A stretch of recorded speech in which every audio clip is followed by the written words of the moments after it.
Oleh karena itu, hukum harus dipatuhi dan ditegakkan. Untuk apa? Untuk melindungi kepentingan masyarakat, melindungi kepentingan bangsa dan negara. Jadi, sudah merupakan kewajiban aparat penegak hukum untuk menegakkan hukum secara tegas dan adil.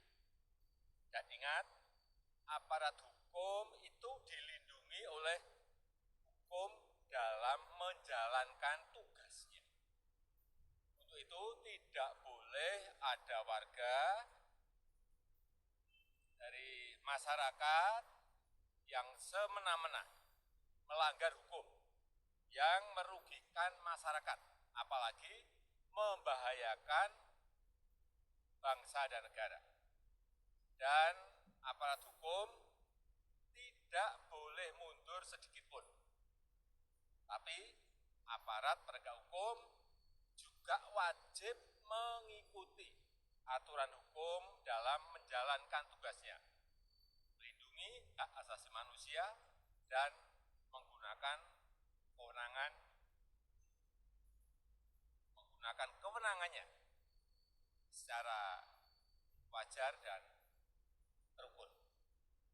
Dan jika ada perbedaan pendapat, ini biasanya ada, jika ada perbedaan pendapat tentang proses penegakan hukum, saya minta agar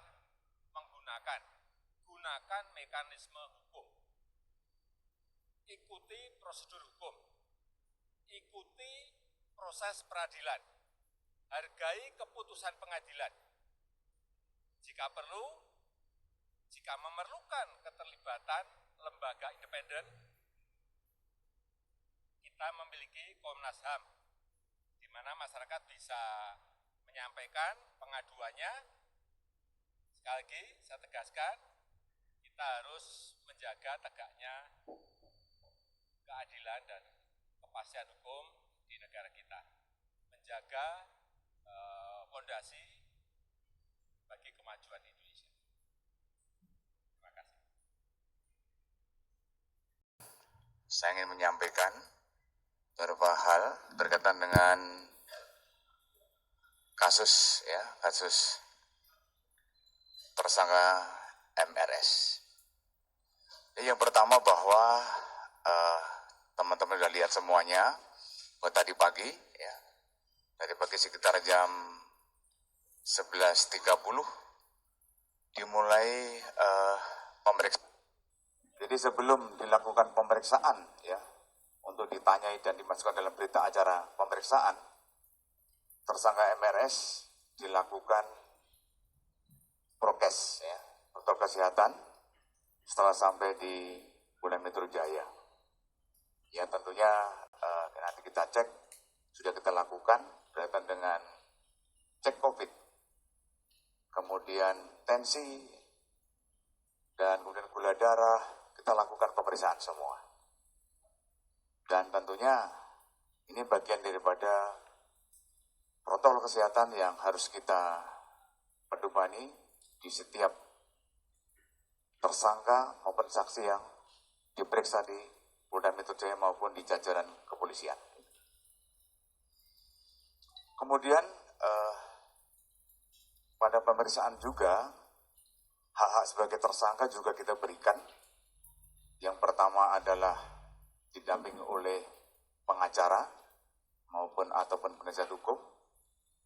Kemudian juga dari dalam berlangsungnya pemeriksaan, kita juga memberikan kegiatan, misalnya mau sholat zuhur, kita berikan waktunya, kemudian juga isoma, kita berikan waktunya, kemudian juga sholat asar kita berikan waktunya, sampai sholat maghrib pun kita berikan. Ya, makan siang juga kita berikan, makan malam pun juga kita berikan.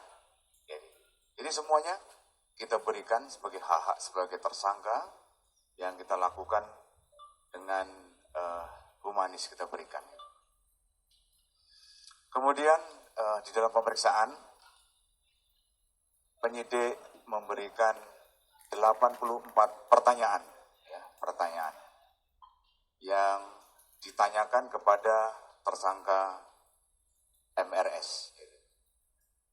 Ini mulai jam 11.30 dan tadi selesai jam 22.00 dan kemudian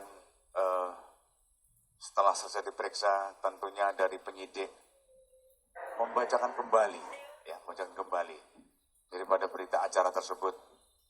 Dan kemudian ada beberapa yang diperbaiki ataupun ditambahi oleh tersangka. Jadi kita melayani dengan baik, kita layani apa-apa saja yang menjadi kekurangan daripada jawaban ya tersangka di dalam berita acara pemeriksaan. Kemudian tersangka MRS kita tahan. Kita lakukan penahanan oleh penyidik itu dimulai tanggal 12 bulan 12. Artinya tanggal 12 Desember 2020 selama 20 hari ke depan. Jadi sampai tanggal 31 Desember 2020. Alasan penahanan ada dua, yaitu objektif dan subjektif. Untuk objektif, ya ancaman di atas 5 tahun. Kemudian yang subjektif, kenapa dilakukan penahanan? Yang pertama agar tersangka tidak melarikan diri. Kemudian tersangka tidak menghilangkan barang bukti. Dan yang ketiga adalah tidak mengulangi perbuatannya. Dan intinya juga dilakukan penahanan adalah untuk mempermudah proses penyidikan. Itu kira-kira ya teman-teman ya, yang bisa kami sampaikan. Kegiatan untuk dini hari ini yang bisa kami sampaikan.